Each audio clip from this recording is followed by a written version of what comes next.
Hello students, मैं doctor Indu Kumari, department of psychology, NLS college, Jaitpur, Daudpur, from JP university Chhapra. आज मैं UG part 2 के students के लिए पेपर 3 में सांख्यिकी के अंतर्गत कोरिलेशन के बारे में चर्चा करूंगी कि कोरिलेशन किसे कहते हैं और इसके क्या क्या प्रकार हैं, कौन कौन से। तो आज का हमारा टॉपिक है कोरिलेशन। हमारे दैनिक जीवन में सहसंबंध या कोरिलेशन शब्द का बहुत ही प्रचलन है, क्योंकि इसका प्रयोग हम सभी किसी न किसी रूप में करते ही हैं। साधारणतः हम देखें तो कोरिलेशन से मतलब दो व्यक्तियों, घटनाओं या तथ्यों के आपसी संबंध से होता है। सांख्यिकी में सहसंबंध कोरिलेशन से अभिप्राय दो चरों या परीक्षणों पर के प्राप्तांकों में निहित संबंध से होता है। गिलफोर्ड ने कोरिलेशन को परिभाषित करते हुए कहा कि सहसंबंध गुणांक वह अंक है जो यह बतलाता है कि दो वस्तुएं कहाँ तक संबंधित हैं तथा कहाँ तक एक में परिवर्तन होने से दूसरे में भी परिवर्तन होता है। जैसे यदि हमें यह देखना है कि वर्ग में 15 विद्यार्थियों के बुद्धि तथा शैक्षणिक उपलब्धि में कोई कोरिलेशन या सहसंबंध है या नहीं, तो इसे हम सहसंबंध गुणांक द्वारा ज्ञात करते हैं।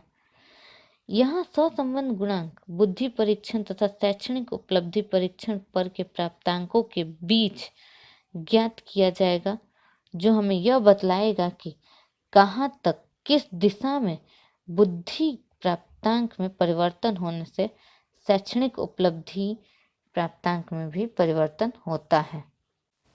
इस तरह हमने जाना कि कोरिलेशन के द्वारा हम दो चरों, दो समूहों के बीच उनके संबंधों के बारे में जानते हैं कि वो एक दूसरे से कितने संबंधित है।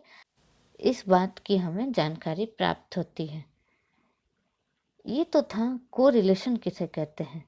अब हम आगे जानते हैं कि कोरिलेशन के कितने टाइप्स हैं, कितने प्रकार। सहसंबंध के मुख्यतः दो ही प्रकार हैं। पहला गुणात्मक सहसंबंध तथा दूसरा संख्यात्मक सहसंबंध। तो सबसे पहले हम जानते हैं कि गुणात्मक सहसंबंध किसे कहते हैं। जब दो चरों या दो परीक्षणों पर प्राप्तांकों में सहसंबंध किसी खास गुण के द्वारा अभिव्यक्त किया जाता है तो उसे गुणात्मक सहसंबंध कहते हैं। मतलब किसी खास गुण के आधार पर दो समूहों या दो व्यक्तियों के बीच संबंध देखा जाएगा तो उसे हम क्या कहेंगे? गुणात्मक सहसंबंध। गुणात्मक सहसंबंध के दो प्रकार होते हैं। पहला रेखीय सहसंबंध। जब दो चरों या दो परीक्षणों पर के प्राप्तांकों के सहसंबंध में एक सीधा रेखा द्वारा व्यक्त किया जाता है, सहसंबंध को एक सीधे रेखा द्वारा व्यक्त किया जाता है, तो वह सहसंबंध रेखीय सहसंबंध कहलाता है। जब सीधी रेखा के द्वारा व्यक्त किया जाएगा एक दूसरे के बीच के संबंध को तो क्या कहेंगे? उसे रेखीय सहसंबंध। दूसरा है वक्र रेखीय या आरेखीय सहसंबंध। इसको वक्र रेखीय या आरेखीय दोनों ही कहा जाता है।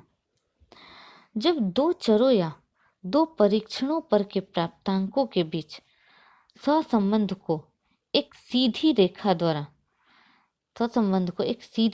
द्वारा व्यक्त न करके एक टेढ़ी रेखा या वक्र रेखा द्वारा व्यक्त किया जाता है तो यह सहसंबंध वक्र रेखीय या आरेखीय सहसंबंध कहलाता है। अधिकतर वक्र रेखीय सहसंबंध वैसे प्राप्तांकों में देखने को मिलता है जो मनोदैहिक थकान, भूलना तथा सीखना के प्रयोगों से प्राप्त होता है। अब हम सहसंबंध के दूसरे प्रकार की चर्चा करते हैं कि संख्यात्मक सहसंबंध किसे कहते हैं। जब दो चरों या दो परीक्षणों के प्राप्तांक का सहसंबंध रेखा द्वारा अभिव्यक्त न कर संख्या द्वारा अभिव्यक्त किया जाता है तो उसे संख्यात्मक सहसंबंध कहते हैं। मतलब कि उसमें आपको ग्राफ बना के नहीं दिखाना है, रेखा बना के नहीं दिखाना है कि उन दोनों के बीच कितना सहसंबंध है और किस लेवल तक है। आपको यहाँ संख्या द्वारा व्यक्त करना है कि दोनों के बीच में कितना सहसंबंध है। संख्यात्मक सहसंबंध के 3 प्रकार होते हैं। पहला, धनात्मक सहसंबंध, पॉजिटिव कोरिलेशन।